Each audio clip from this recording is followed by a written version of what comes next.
मामा, पापा लंच नहीं कर रहे क्या? उन्होंने सूप पी लिया था बेटा, वो कुछ देर बाद लंच करेंगे। ज़ारा, तुम अच्छी तरह खाओ ना, तुम्हारी पसंद की बिरयानी मैंने बनाई है। आंटी मैं खा रही हूँ। आपको कैसे पता कि मुझे बिरयानी पसंद है? मैंने सोचा तुम लोग आजकल घर पे हो तो तुम्हारी पसंद के खाने बनाए जाए। मैंने सलमा को कॉल करके पूछा कि तुम्हारी फेवरेट डिशेस क्या है। कैसी लगी तुम्हें? बहुत अच्छी बनी है, आपके हाथ में वाकई बहुत जायका है। लेकिन इतनी जहमत करने की क्या जरूरत थी? इसमें जहमत की क्या बात है बेटा, इंसान अपने बच्चों के लिए सब कुछ करता है। तुम और भी अपनी फेवरेट डिशेस मुझे बताना, मैं तुम्हारे लिए खुद बनाऊंगी, मुझे अच्छा लगेगा। जी आंटी। हाँ ज़ारा, मामा के हाथ में बहुत टेस्ट है। अंदाजा हो रहा है मुझे। Excuse me. अरे ठीक से खाना तो खा के जाओ, ये कॉल बाद में ले लेना। आंटी मैंने खा लिया, कॉल थोड़ी सी इम्पोर्टेंट है प्लीज। किसकी कॉल है बेटा? खाला जान की। मैं आती हूँ।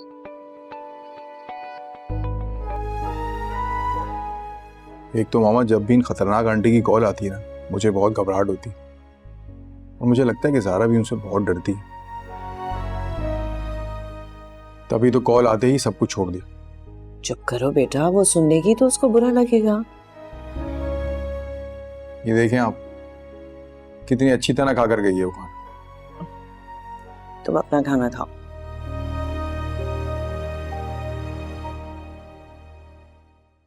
अरे भाई, तुम अपनी बाप की मोहब्बत के चक्कर में अपनी सगी खाला को ही भूल गई।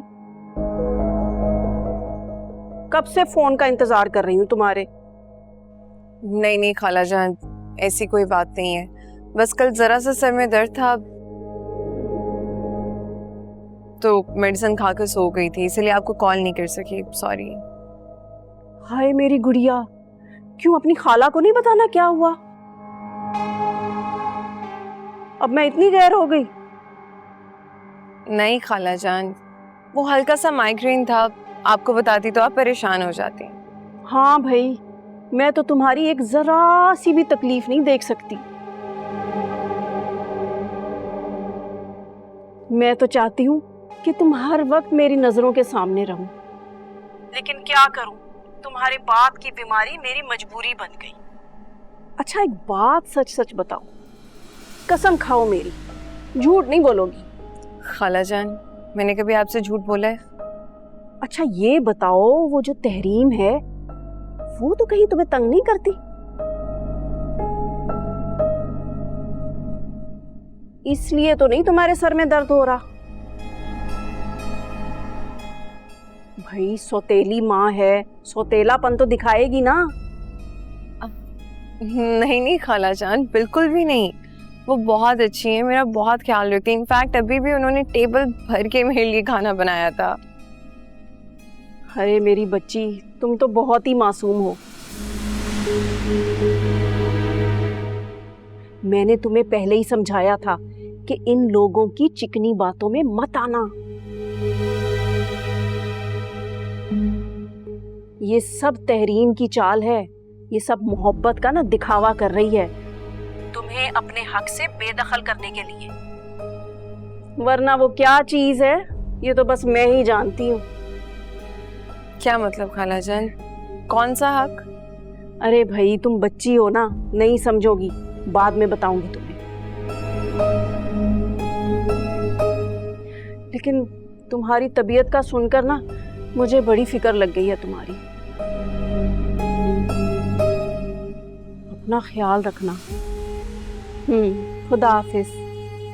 ओके, खुदा हाफिज।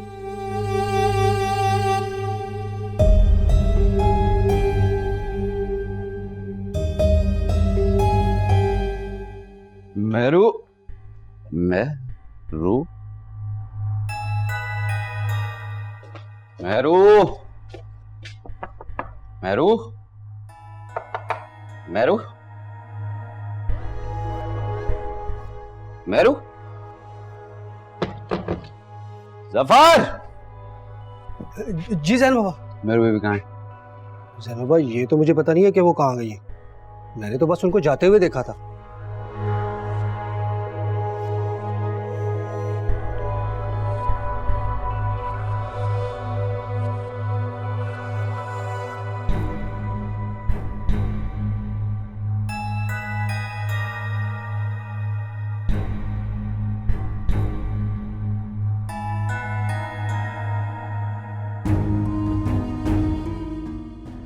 फोन भी नहीं उठा रही, क्या करूँ? आंटी को कॉल करता हूँ। आंटी चिड़चिड़ी है। मैं अंकल ऑफिस। हाँ, कहाँ चली जाती, बताती क्यों नहीं है मुझे? क्या करने था, फिर बोर हो रहा हूँ मैं। तो जैन बाबा फिर पार्क चले? हाँ, पार्क चलते हैं। तो मेरा अम्ब्रेला ले लेना, बाहर धूप बहुत है, काला हो जाऊंगा मैं। जी वेद, मैं ले लेता।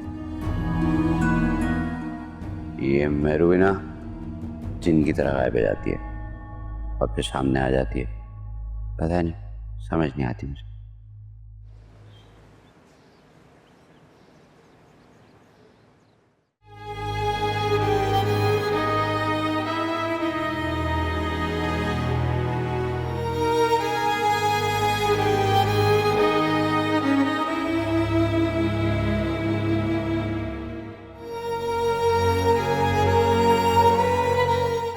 पापा, आपने लंच भी नहीं किया? आपकी तबीयत तो ठीक है? हाँ ठीक है।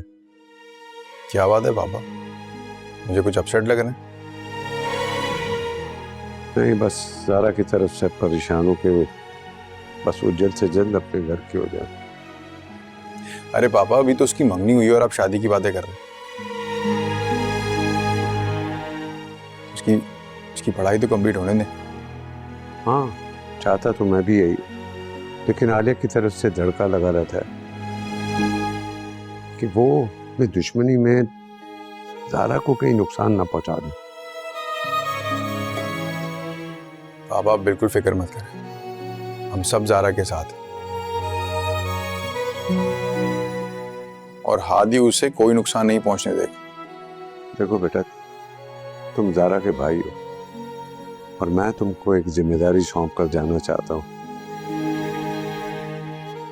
अगर जिंदगी में मुझे कुछ हो गया ना, तो तुम ज़ारा का ख्याल रखो। पापा वैसी बातें क्यों कर रहे हैं? कुछ हुआ है क्या? आप मुझे बताएं।